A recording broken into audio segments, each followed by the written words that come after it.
Welcome to this episode of Cappuccinos and Curriculum. Hey everyone, welcome back to my channel. On today's episode of Cappuccinos and Curriculum, I'm going to be talking to you about my new normal and creating a challenge for us to do together. Don't forget to sign up for my email list so you can be the first to know some tips, tricks, organization hacks, and all things elementary life skills, special education. There's a link down in the description, so go ahead and click that and sign up for my email list.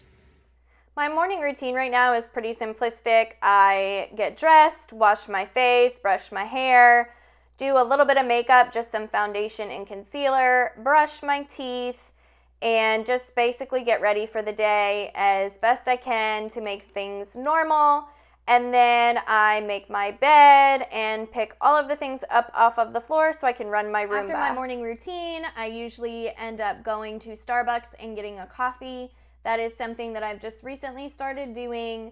It's nice to see the friendly faces and they do remember me, so it's really nice to have some sort of interaction every day, even though we are staying apart and only going through the drive-thru. And I grab that coffee and then I come home and go to my office to get ready to start the day. Depending on the day, depends on what type of work I'll be doing. I use my planner to set my daily big three the previous day so that I know exactly what I need to be working on and also what meetings I have coming up. For the most part, my week is pretty consistent. I have 2 meetings on Mondays, 1 meeting on Wednesday, and 1 meeting on Thursday. All of those meetings usually last about an hour, so I have about 4 hours of meetings a week. I am lucky and I only actually have 1 IEP meeting I have to run. All of my IEPs were finalized before all of this started, and so I just have a reevaluation I have to do, and luckily that's not really anything I have to do. I just kind of have to show up and be there and talk to the team about what I think. So that is relatively easy for me, so I'm excited about that. That is actually going to be tomorrow, so I am curious to see how these virtual meetings are going to go. I might jump up on one of my colleagues' meetings just so I can see how a virtual IEP meeting actually goes, since I really don't have to run any. So on some days, I may do a lot of work for remote teaching. Some days I may do a lot of work for Miss Cruz's Classroom Creations and different resources I'm making. And some days I just decide, hey, I am not feeling it today, so I'm not going to do any work. And I try to keep my work between 4 and 5 hours a day. I really want to keep a balance. It's really easy to overwork yourself since you're working at home and there aren't those clear boundaries. So I have actually set up a home office. I'll give you guys a tour of that in another episode. But I set up a home office so it's really easy for me to leave work at work and not worry about it. So my computer lives in the office. I don't take it out of the office because then I'd be tempted to do work. And so I really just try and come into the office, and I have my dog bed in here, and I've got another spot for my dog who likes to look out the window so he can look out the window. And we just sit in here for a couple hours and do some work.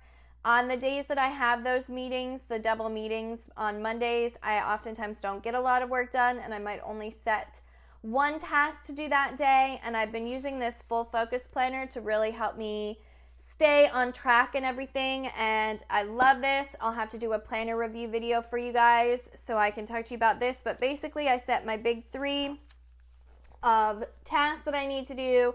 I have a place for other tasks that if I get to, I get to. If I don't, it's not a big deal as long as I get my big 3 done, and then a place to record whatever meetings I have. There's a lot of other really cool stuff in here, and like I said, I will do a full planner review for you guys at some point, but that is basically what I do for work. I am not doing any actual direct teaching right now because our district is not requiring it, so I cannot provide services for my students. So I'm just really working with the gen ed teachers right now and just checking in on my families and make sure they're doing okay, and that is about all it takes for my remote teaching. I am working on making some resources and things for my families. I've made a couple of boom decks for them, and they have really enjoyed those, and I put together some packets of work, but the district is now doing all of that, and so until I hear otherwise, I'm just going to be checking in with my families and make sure they are doing okay. After my work day is over, I just kind of hang out. I might listen to an audiobook. I might read a physical book. Maybe I'll watch some TV. If it's nice out, I've been sitting out on the patio And I have recently discovered TikTok and have become obsessed with it. So I oftentimes spend a lot of time on TikTok watching those videos. So that is kind of what I do with my free time, just whatever I need to do to not focus on the fact of being stuck in the house and what we are going through as the world right now in this pandemic. So I just kind of do that. If it's a nice day, I might take the dogs for a longer walk than normal. The state parks are starting to open up here for us, so I might go for a hike depending on how much time I have. And I just kind of do whatever I need to with my free time. I might do some crafting, and other times I might just lay around and do nothing. So I like to just leave a lot of time open for me to do what I need. I've also been doing a lot of cooking. I made some pasta from scratch and some pizza from scratch, and that was really awesome. I learned how to pan sear a steak and almost got the fire department called on me because of all the smoke it created. But I've been really trying to learn some new things with cooking, and I took a cooking class of cookie decorating virtually with my mom, and that was really cool. So I've just been trying to fill my free time with stuff that I've always wanted to do and just have never had the time for. That way I don't do too much work and get too burnt out.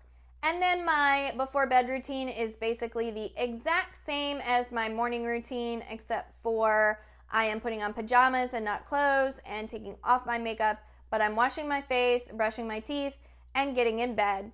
Oftentimes I will watch TV in bed for a little bit, which is really bad for me because I have insomnia and I'm not supposed to do that. I might listen to an audiobook, but just do something to calm myself and start to get my body to wind down.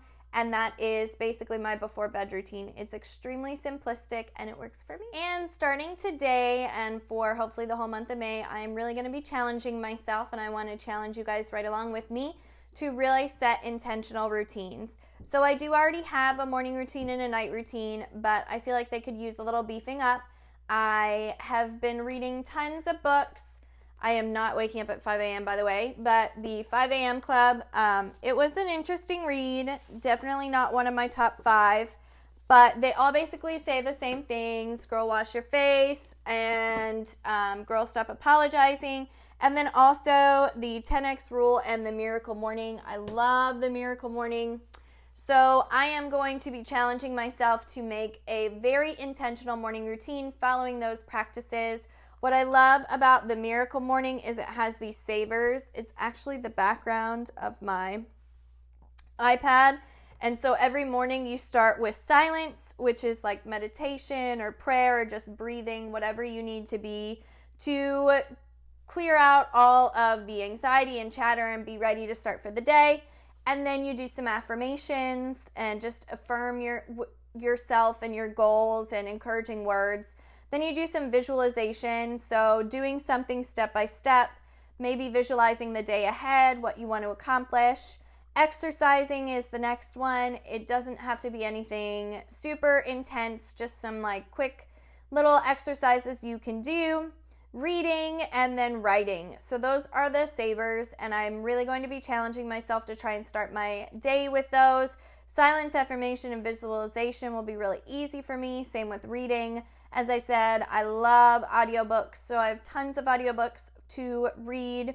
The writing and the exercise are going to be the tough parts for me. So I am going to challenge myself to try and find a quick little 10-minute yoga session that I can do, something simple and something quick that I could do every morning. And then I also have the Rachel Hollis Start Today journals. This one says, girl, stop apologizing. So I want to start doing this for my writing. I had been doing a pretty good job with this. I think I got 5 in a row maybe, and then I just kind of stopped. And so I want to go back to this, and basically you just start your day with 5 things you're grateful for, and then writing down your 10 dreams, and you write them in the past tense as if they've already happened. So for example, I read 50 plus books a year. It's already happened. It's something I'm already doing. It is not something that I'm already doing, but that's how you write them. So that is what I'm going to do for my scribing. And then if I am not listening to an audiobook, I have a new book that I just got that I'm really interested in reading. It's called The Power of Habit: Why We Do What We Do in Life and Business. I found this at a used bookstore here called McKay's. I'm really curious to read about this because every other book I've read, everything I've read has talked about habits, and forming habits. And I've heard so many different things about habits where like it takes 21 days to make a habit, but then I've also heard it takes 60 days to turn a habit into something you do without thinking. So I'm curious to read this book. But anyway, the challenge for you guys is to come up with your own morning routine, whether it is based off of the Miracle Morning, which you can just Google. If you've never read it, just Google the Miracle Morning and you'll find all those visuals and it will give you an idea of what to do for that. Find a way to just start your day.